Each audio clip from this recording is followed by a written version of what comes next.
We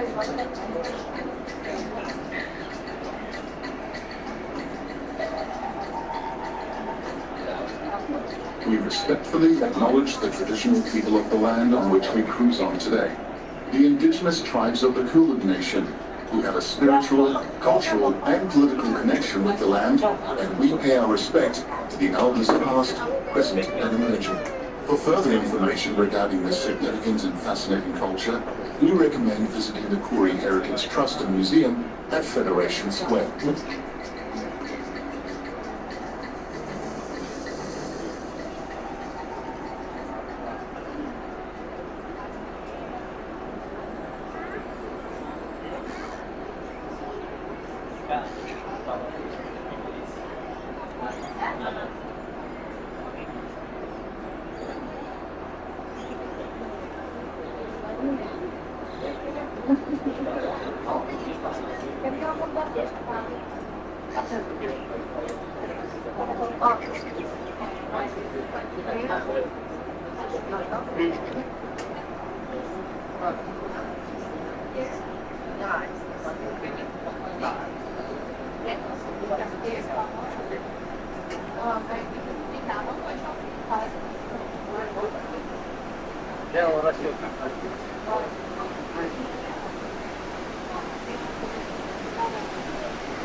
They put chains under the bridges.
I'll just have it with it.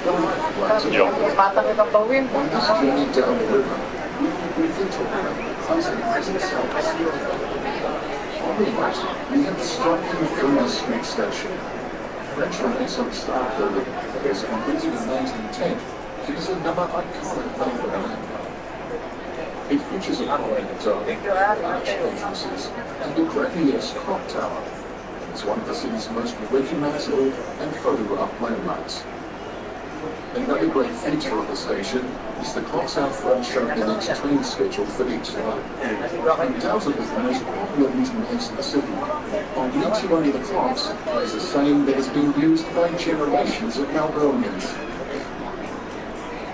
Up ahead, the riveted cast iron sand-bridge Yarra Bridge was the first Australian railway line opened in 1854.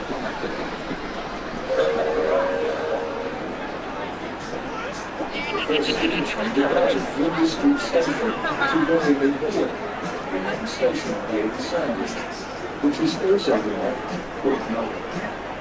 The 10 Roman art sculptures on the bridge are a representation of Australian migration, called the Travellers. The first parts of the sandwich were migration, which originally used for storing fruit and grain is brought in by tow ships, which docked in the mud. Once the fruit and grain in the vaults, it was then sent off to the markets. The very next low bridge we can see is Queen's Bridge. This marks an important location. The rocky formation known as the Yarra Falls once crossed the river. The Yarra Falls actually separated the saltwater from the sea and the fresh water flowing down from the hills. In 1883, the falls were demolished using dynamite to combat irregular and significant flooding events that plagued Melbourne. Downstream from the Yarra Falls is where the port of Melbourne's rich and significant maritime heritage begins. For 95 years, ships sailed up to the falls. Along the riverbanks, the works of shipping were built, and the significant maritime industry flourished. Essential trade, trade, was very good. What we can see now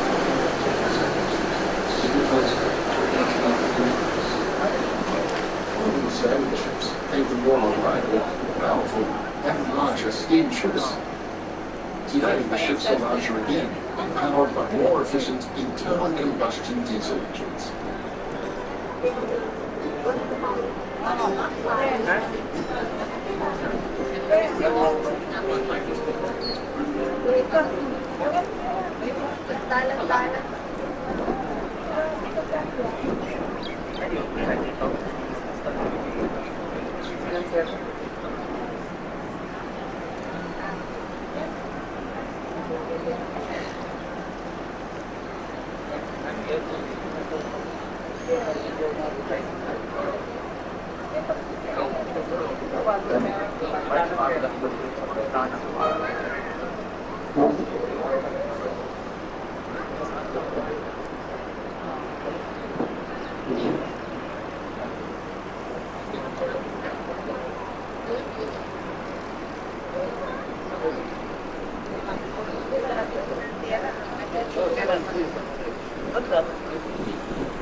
Thousands of years, rich and luscious environment was home to our First Nations people, the 5 tribes of the Nikon Nation. The local tribes of Webb and Bolte referred to the falls as Yarra River, meaning all of square, and the falls were used as a crossing point between the lands. The river was referred to as Eureka, meaning river of mist. In June of 1835, an explorer, entrepreneur and grazier named John Batman, leading a small expedition party from Tasmania, sailed into Port Phillip, soon over Webb, and discovered the Yarra Falls. And at the side of the falls, he discovered the falls fresh water, explored the lives of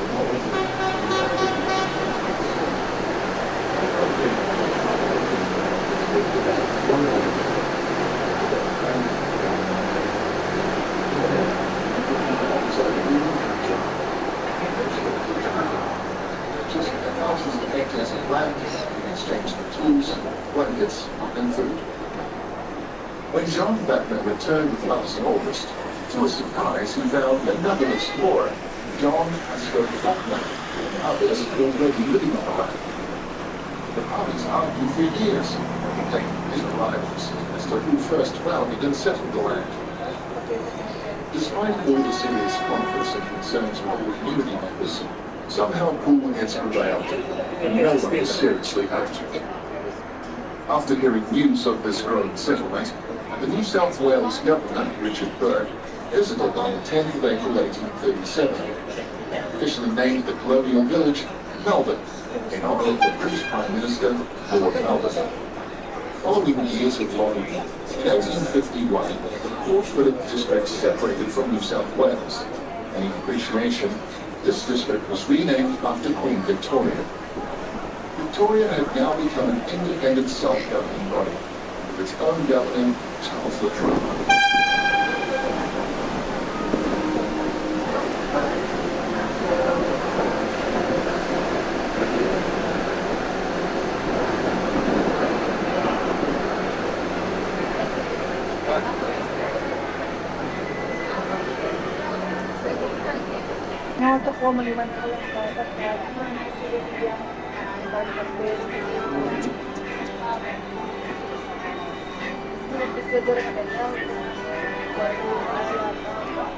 Looking over to our left, you can see three masts. These are the masts of the Hollywood side, an attractive example of sailing ship that is a feature of Southgate's that utilised and occupied the wharfs we are passing. The ship was built in Belfast in Woodside Docklands and named after the builder's wife of Hollywood. Hollywood side is typical of thousands of smaller iron barks built in the last days of sail.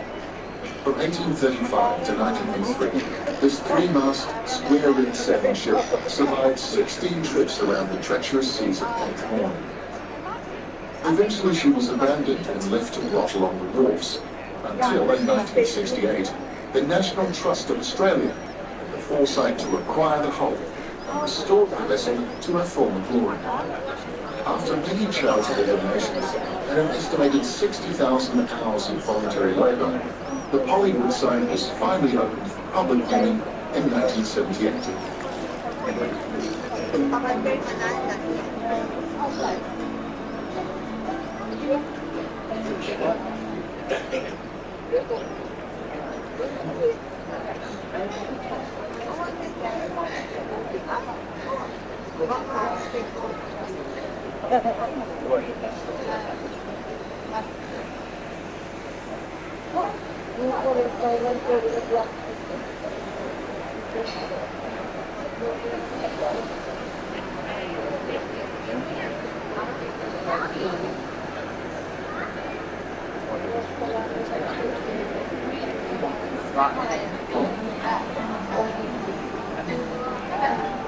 On our right is North Wharf, where you can see a heritage-listed cargo crane. This is an example of one of the early shorter ship cargo cranes. The crane is attached to a rail system, which allowed stevedores, or wharfies, to move the crane along the ship, mechanically lifting on or lifting off cargo in nets and slings. Prior to the introduction of cranes, cargo was manually handled from a ship via ramps and ladders. In the early days, hundreds of wharfies were selected each day to unload or load just one ship. Equipped with a wharfie's hook, bales of wool or hessian-filled bags weighing between 60 to 100 kilos would be carried by the wharfies on their backs for a 24 to 48-hour shift. Typically, it took 2 to 3 weeks to turn a ship around in port. By the 1990s, most of North Wharf is no longer required for commercial shipping. This area has now been repurposed for residential waterfront living and is referred to as the suburb of the Melbourne Docklands.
Up ahead is the impressive and longest bridge in Australia, Bolte Bridge, a large twin cantilever, 8-laneway road bridge.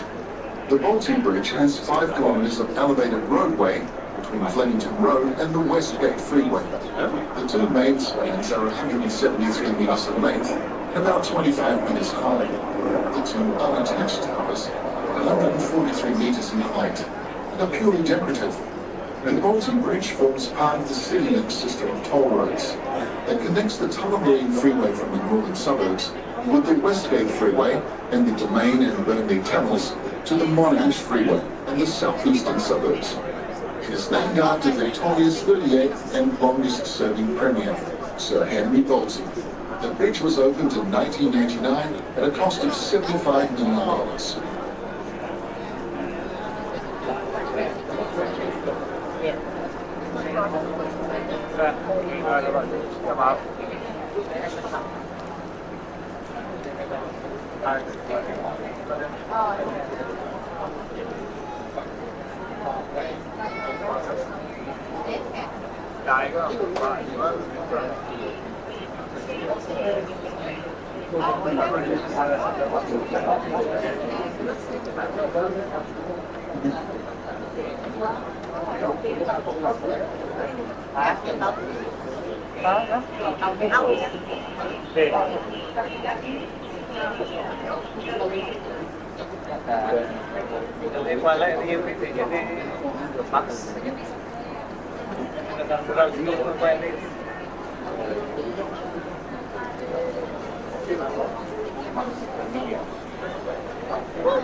Just a bit. I love it.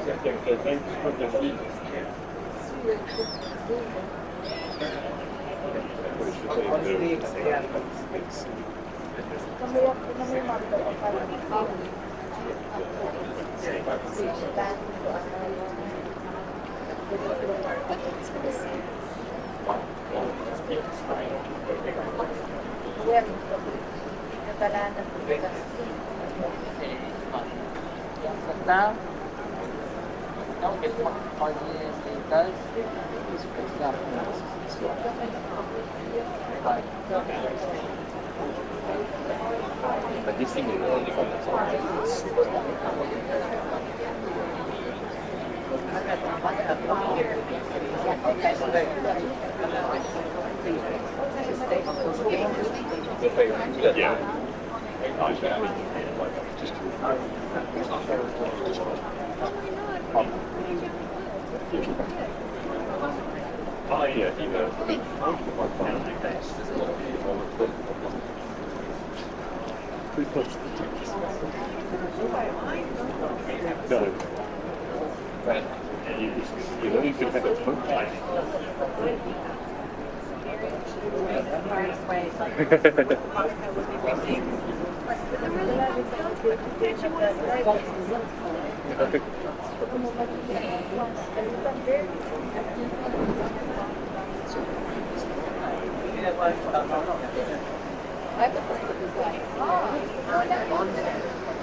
As you pass the Bolte Bridge, if you look to your right, you will see the entrance to a harbour, originally known as Victoria Dock. This surrounding area of harbour is part of the new Melbourne Docklands suburb, which we will tell you about more on the way back. Historically, the old Victoria Dock is man-made. The entrance was part of the riverbank. Victoria Dock was in use up until the late 1980s.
To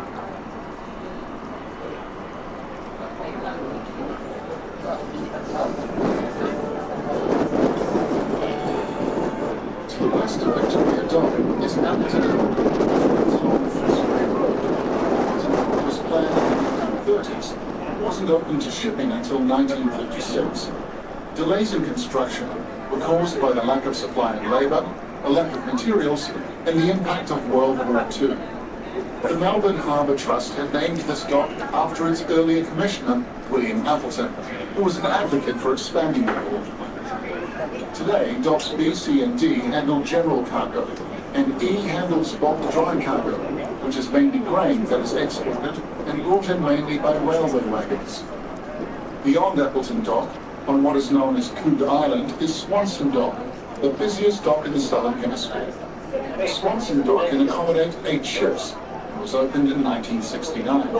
It's one of the earliest specialized docks built to handle containerized cargo. This dock was named after the chairman of Melbourne Harbour Trust, Victor Swanson, who had the vision to establish a dedicated container terminal. Today, about 75% of cargo is handled in containers.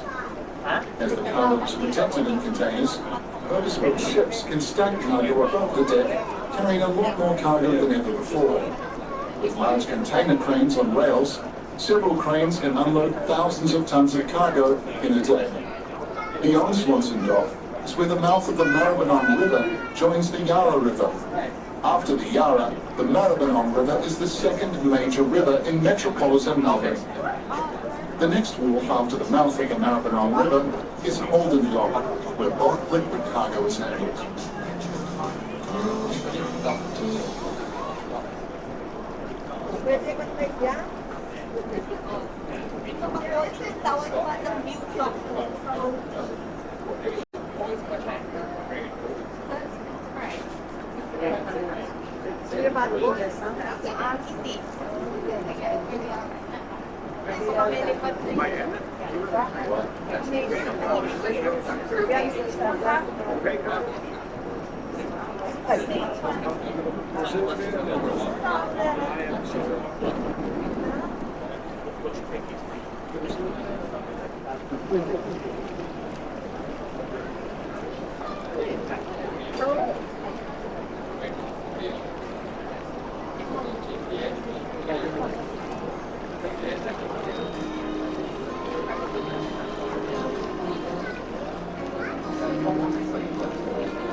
Coming into view is the spectacular and tragically famous Westgate Bridge. This is a steel cable-stayed box girder bridge. With a distinctive curve on the longest span, 36 meters in length and 58 meters high above, allowing ships at a lesser height to navigate upriver.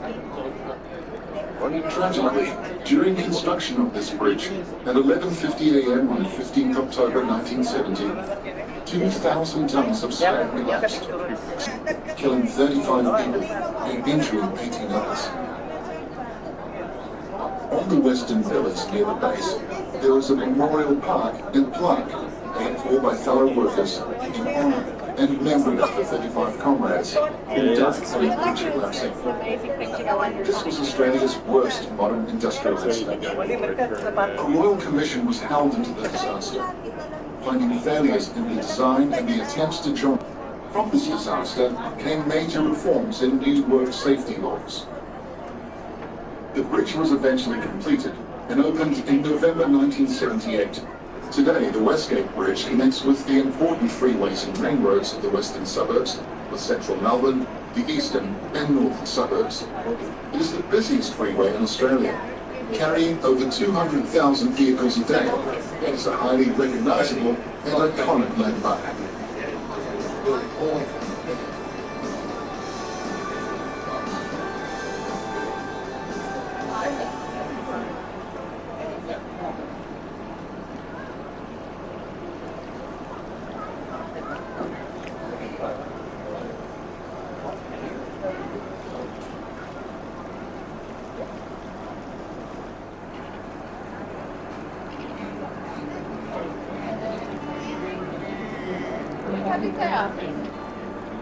As we pass the container terminal, Swanson Dock and Appleton Dock to the north, on the opposite side you may notice a gentle curve in Southgate, which follows a bend in the land along the river course.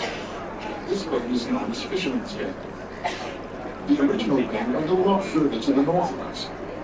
This bend was cut off to create this new man-made straight course in the river we have been travelling on. This new man-made course in the river was called the Coode Canal. The land that was cut off created a man-made island called Coode Island. The canal and island were named after one of the most distinguished harbour engineers of the 19th century, Sir John Coode. The Coode Canal was mainly dug out by hand over 6 years, opening this new river course to shipping in 1886. This essential plan and work in straightening, deepening and widening the river will also assist to alleviate flooding, make it easier and quicker for larger ships to navigate the river. The benefit was that this enabled the port to expand rapidly and simultaneously enabled rainwater to drain out quickly, to prevent a repetition of the disastrous floods of Melbourne in 1863 and 1878.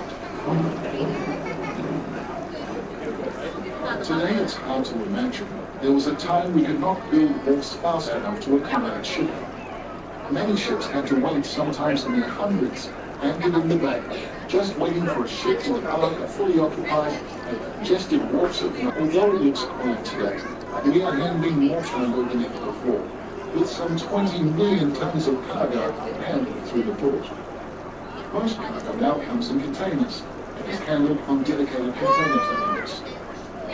Since the 1990s, we've seen a new urban area emerging around the historical waterfront and western end of CBD.